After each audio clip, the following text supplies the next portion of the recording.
Hello everyone, today I will show you how to use a song from Spotify as your alarm notification on Samsung Galaxy S24 Ultra. So at first open your clock apps, okay, and go to alarm section. At first set alarm. So now I'm set alarm, okay,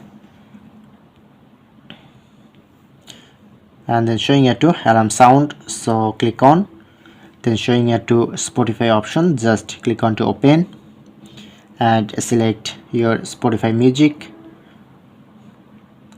So I like select and go back. So successfully add. If you want to adjust volume and press on to save, and that's it. That's how you can do it.